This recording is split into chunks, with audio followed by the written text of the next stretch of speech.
Bonjour, bonjour. C'est encore moi avec une vidéo sur l'un des sujets qui m'a motivé littéralement à commencer cette chaîne et qui a aussi énormément influencé ma décision quant au fait de choisir le nom que cette chaîne porterait, à savoir Les enfants méritent mieux. Et vous l'aurez lu dans le titre, je pense, je ne sais pas encore comment je vais l'appeler, mais j'ai une idée assez claire de ce à quoi ça devrait ressembler. Les gars, je trouve que c'est quand même extraordinaire qu'on soit dans un monde où il faille un permis pour conduire une voiture, il faille des qualifications pour accéder à certains jobs où on va pas se mentir, en vrai de vrai, avec une semaine de pratique et de formation, tu maîtrises plus ou moins le truc.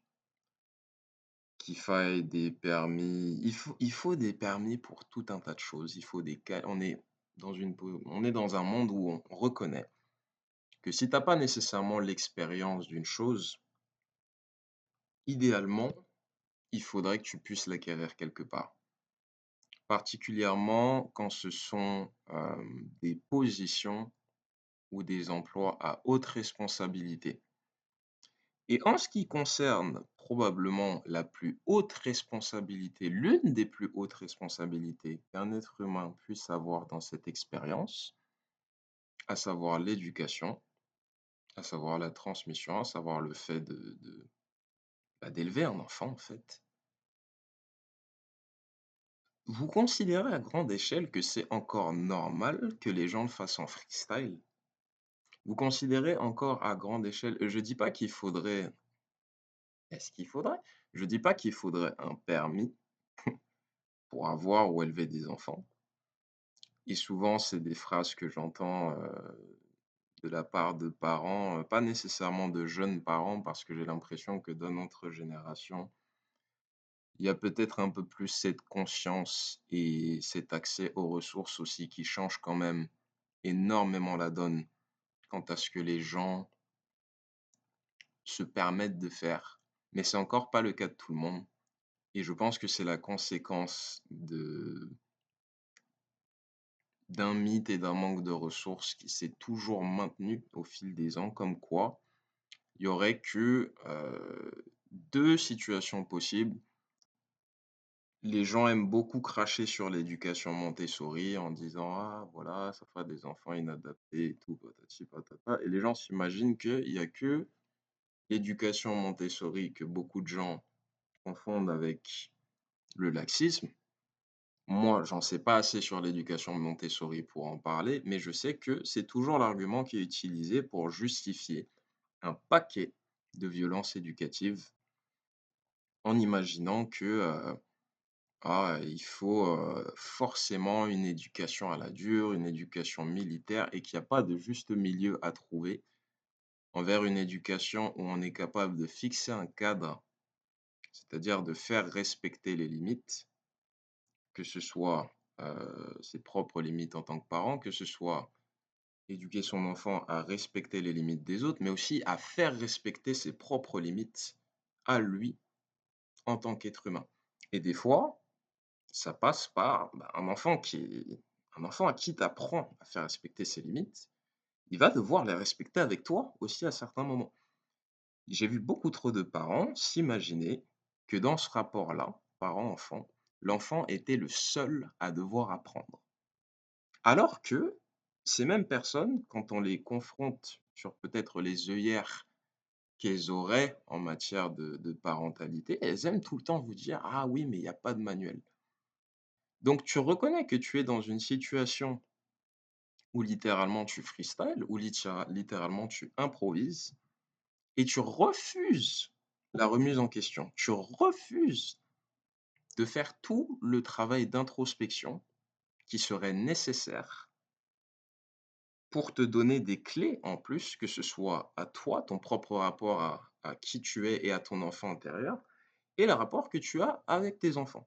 Et on se retrouve dans des situations où, des années plus tard, il y a une forme d'incompréhension qui se crée entre parents et enfants. Il y a une forme de division qui se crée parce que Les parents ne peuvent pas entendre que, parce qu'ils ont fait de leur mieux, parce que, et je suis pas en train de le nier, je suis même très conscient de ça, qu'il y a beaucoup de parents, la majorité des parents font de leur mieux, mais du coup, il faut être en position de reconnaître que, bah, tant mieux, des fois, en tant que parent, voilà ce que ça peut créer chez un gamin.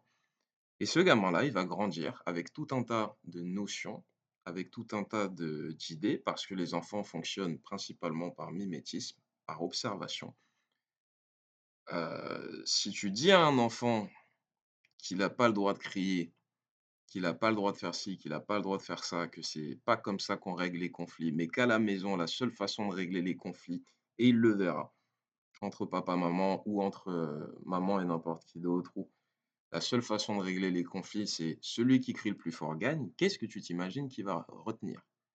Qu'est-ce que tu t'imagines qu'il va comprendre? Si tu es dans une position où tu sers de modèle, si tu es dans une position où tu es l'exemple à suivre, c'est littéralement ça, en fait. Un enfant, il arrive pur, sensible, plein d'émotions, plein de curiosité, plein de tout un tas de sensations dans son corps qu'il est difficile pour lui de comprendre et de réguler. Il compte sur toi pour lui montrer comment gérer tout ça. Et je pense que l'un des plus gros, problèmes dans l'éducation, c'est justement qu'il y a beaucoup de parents qui ne sont pas régulés. Il y a beaucoup de parents à qui on n'a pas montré ces clés-là, à qui on n'a pas montré ces ressources-là. Donc il y a un travail de reparentalisation et ça passe par un énorme travail d'introspection, de déconstruction, de recherche aussi de ressources. Il faut aller demander l'aide, là où on peut la trouver, parce que c'est très facile de dire: «Oui, il y a pas de manuel», mais aujourd'hui, les gars, il y a énormément de ressources qui sont disponibles sur la psychologie de l'enfance.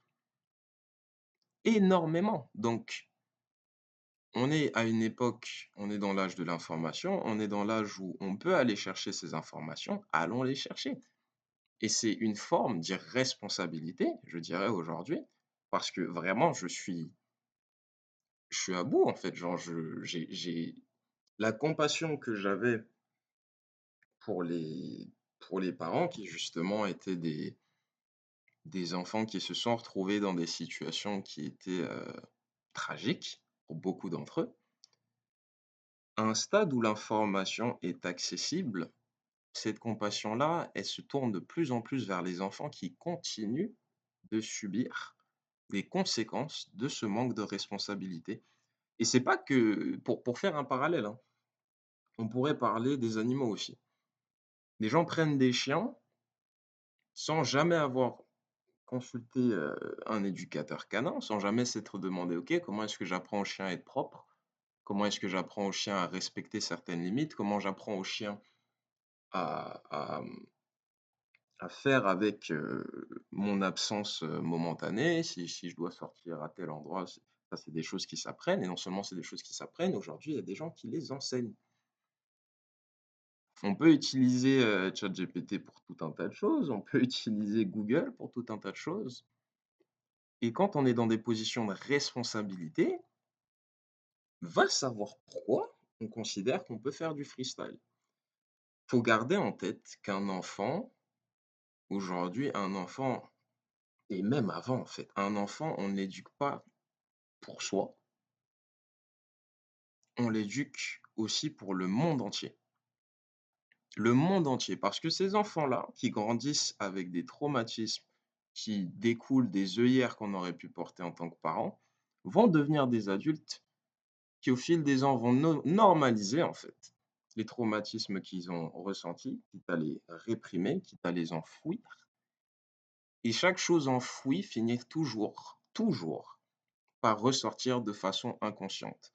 Donc, en tant que parent, on a une responsabilité envers le monde parce qu'on éduque les gens qui vont façonner le monde. Il y a trop de parents qui veulent modeler leurs enfants plutôt que de rencontrer leurs enfants. Il y a aussi, quelque chose que je suis obligé de mettre, de mettre dans le débat, même si ça ne va pas parler à certaines personnes. Moi, je suis quelqu'un de très spirituellement sensible. Je crois beaucoup, je sais, j'ai même envie de dire que je sais aujourd'hui, c'est plus une question de croyance. Je sais que les fréquences, les vibrations, les énergies, peu importe, comment vous voulez les définir et les appeler, c'est quelque chose de très puissant. J'étais à, j'étais à un repas de famille et en gros, on parlait de, mais les jeunes aujourd'hui, nanani nanana, parce que les personnes de ma famille avec qui je parlais, la plus jeune avait la cinquantaine. Il faut savoir en fait que quand tu nais à une certaine époque, tu vas forcément avoir une signature énergétique qui correspond à la fréquence de d'où tu t'incarnes au moment où tu t'incarnes. C'est-à-dire qu'un enfant qui arrive pur et éveillé, il va avoir une signature énergétique différente en fonction d'où il arrive, quand il arrive, dans quelles conditions il arrive, il va avoir sa signature propre et sa signature va correspondre à son environnement. C'est-à-dire que peu importe à quel point on pense qu'un enfant n'a rien à nous apprendre, il arrive spirituellement lucide, il arrive spirituellement pur, mais il arrive aussi spirituellement vulnérable. C'est-à-dire qu'un enfant, avant de se modeler, et je dirais même pas que ça se modèle, un enfant, ça s'accueille. Ça s'accueille. Donc il y a un côté où il faut aussi être capable de mettre son ego de côté parce que naître en 2026 et naître en 2006, ça n'a rien à voir. Donc avoir 20 ans en 2026 et avoir 20 ans en 2046, ça n'aura rien à voir. Les enfants qui naissent à cette période auront une perspective et une conception du monde qui passera outre les œillères qu'on pourra avoir à ce stade en tant que parent. Et j'ai toujours eu la sensation, je pense que c'est aussi pour ça que c'est quelque chose qui me tient autant à cœur. J'ai toujours eu la sensation, j'ai toujours eu le savoir intérieur qu'un jour, je serai la figure paternelle de quelqu'un. Je ne sais pas si ça passera par l'adoption, je ne sais pas si ce sera un enfant biologique, mais je refuse et je pense que aujourd'hui, ça devrait représenter un engagement. Je refuse en fait de reproduire chez mes enfants les traumatismes que moi-même j'ai pu subir à cause des œillères que les figures parentales que j'ai eues dans ma vie portaient. Parce qu'aujourd'hui, j'ai les ressources à disposition. Aujourd'hui, je peux créer l'espace de conversation pour en parler. Aujourd'hui, je suis conscient de tout ce qui peut découler de tout ça. Donc il y a des discours que je ne peux plus banaliser. Les gens qui pensent que mais on n'en est pas mort, mais les gifs. Est-ce que vous vous rendez compte, ne serait-ce que dans les formules, ne serait-ce que dans les choses qu'on dit. Est-ce que vous vous rendez compte à quel point c'est grave de dire, quand on le conscientise, on n'en est pas mort? Comme si il aurait fallu qu'on en meure pour justifier le fait d'ouvrir une conversation, pour justifier le fait que on puisse vraiment lancer un dialogue à l'échelle sociétale sur le fait que, mais en fait, on se plaint de tout un tas de choses, on se plaint de la violence, on se plaint des guerres, on se plaint de la délinquance, on se plaint de ceci, cela et d'une certaine façon, voilà, on fait aussi avec cette matrice, donc il y a des choses qui sont hors de notre contrôle, mais il y a aussi énormément de choses à l'avenir et ça, j'en suis convaincu, qui vont se créer par des contre-mouvements et ces contre-mouvements vont naître justement de toutes ces réalisations de: «Les gars, en fait, on a fait de la merde pendant des années, des siècles, des décennies et on a des comportements qui continuent d'alimenter le cercle. Comment est-ce qu'on le brise?» Et ça passe par la responsabilité individuelle, ça passe par un travail d'introspection qu'il est important d'avoir et je pense qu'il est important d'avoir probablement avant d'être parent. Parce que dans notre position de transmission, en fait, s'il y a des choses qu'on n'a pas déconstruites et qu'on considère comme tolérables parce qu'elles faisaient partie de l'éducation qu'on a reçue, Ce sont des choses qu'on va refaire. Ce sont des choses qu'on va refaire et qu'on va considérer comme normales. Mais oui, cette idée je le vois, hein, je le vois auprès de j'ai des amis, autour de moi qui et d'ailleurs je leur, ils se reconnaîtront, mais d'ailleurs je leur passe un grand salut parce que je les vois faire aussi avec toute la difficulté que ça représente, d'élever un enfant quand on essaie justement de prendre conscience de tout ça, quand on essaie de respecter les limites de l'enfant, quand on essaie de l'accueillir. Mais je vois aussi la difficulté qui naît des choses que eux mêmes ont encore eu du mal à déconstruire et ce qui pose problème aussi, c'est que, bah, il y a aussi beaucoup de choses que tu dois faire en même temps, tu vois? Tu dois en même temps, gérer ton taf, tu dois en même temps, trouver des moments pour te reposer, pour te recharger. Tu dois en même temps faire avec les choses que l'enfant aussi récupérera d'environnements où tu ne seras pas nécessairement présent ou influent, à savoir l'école, à savoir l'extérieur, le il y a tout un tas de facteurs. Mais justement parce qu'il y a tout un tas de facteurs, là où on a de l'influence, je pense qu'on aurait une responsabilité et un intérêt encore plus grand à prendre conscience de la place qu'on prend et du rôle qu'on joue. Et c'est pas des trucs qu'on fait en freestyle. Si on continue d'élever des enfants en freestyle, on aura un monde en freestyle. Et en freestyle, ça veut pas dire qu'on peut pas compter sur l'intuition, ça veut pas dire que non, ça veut pas dire qu'on sera conscient de toutes les étapes, mais dans la démarche, dans l'intention, ne serait-ce que changer l'intention, je vous garantis que d'ici 10, 20 ans, on aura un monde complètement différent. Si ces conversations se démocratisent et surtout si on prend conscience des défaillances qu'il y a eu dans nos propres histoires et des choses qu'on va malheureusement être amené à répéter si on ne prend pas la peine de faire ce travail d'introspection, idéalement avant d'être parent. Donc voilà, je suis un peu étonné que ça ait pris autant de temps pour parler de ce sujet, sur une chaîne qui s'appelle «Les enfants méritent mieux», mais entre guillemets, toutes les vidéos que j'ai publiées jusqu'à maintenant font aussi écho, font partie de ce travail d'introspection, font partie justement de quand je dis: «Les enfants méritent mieux», c'est pas seulement les enfants à venir, c'est les enfants qu'on a été et qui aujourd'hui sont des adultes pour beaucoup, meurtris, hem, qui s'autoflagellent, qui ne s'accordent pas la place de ressentir ce qu'ils auraient dû avoir la place de ressentir quand ils étaient enfants. Et j'en suis plus à un stade où je veux blâmer qui que ce soit parce que it is what it is. Ce qui est fait est fait. Mais cette compassion, en fait, qu'on voue à nos enfants intérieurs, elle doit pas être en vain. Elle doit pas elle doit pas juste servir de se dire: «Ah, ils ont fait comme ils ont pu, nanani». On peut pas forcer qui que ce soit à changer, on peut pas forcer qui que ce soit à avoir des déclics et je pense même pas que ce soit sain. Moi, j'ai essayé de parler des fois à ma famille de violences éducatives et chacun aura son propre déclic, chacun aura son propre parcours.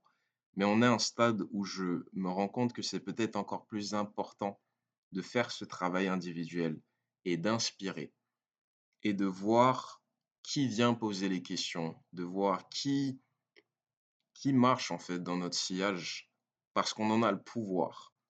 Et l'endroit où on est le plus influent, c'est notre monde interne. Notre monde interne va refléter, ensuite se refléter dans notre attitude, dans notre façon de traiter les gens, dans notre façon d'interagir avec le monde. Et ça, ce sera une source de déclic, ça, ce sera une source d'inspiration, sans même qu'on ait à tout prix à prêcher ou quoi que ce soit. Donc, c'est l'exemple même. Cette vidéo, je la fais, je suis pas en train de prêcher, je suis vraiment en train d'exposer les choses telles que je les constate. Il y a des gens à qui ça va pas parler du tout, il y a des gens qui vont penser que je dis de la merde et c'est probablement pas la vidéo, pas les gens auxquels, il faut on en est à un stade où il faut une certaine forme de sensibilité aussi à tout ça et je me dis, pour avoir essayé de prêcher, peut-être qu'il y en a qui sortiront jamais de la grotte. Peut-être qu'il y en a pour qui ce sera trop difficile et je jette pas la pierre, en fait, parce que je vois à quel point c'est difficile Déjà, à l'âge que j'ai, c'était compliqué de retracer tout ça, mais pour des gens qui ont 50 ans, 40 ans, 60 ans, 70 ans, il y a du boulot, hein, il y en a des choses à retracer. Mais justement, plus on est nombreux à faire ce travail-là tôt, plus on sera en capacité aussi de créer, des cercles de soutien, des aspects communautaires. Plus il y a d'exemples autour d'une personne, plus il y a de chances que le déclic se fasse. Donc faisons ce travail pour nous-mêmes, ceux qui ont la volonté de le faire, la capacité de le faire, la sensibilité de s'y intéresser.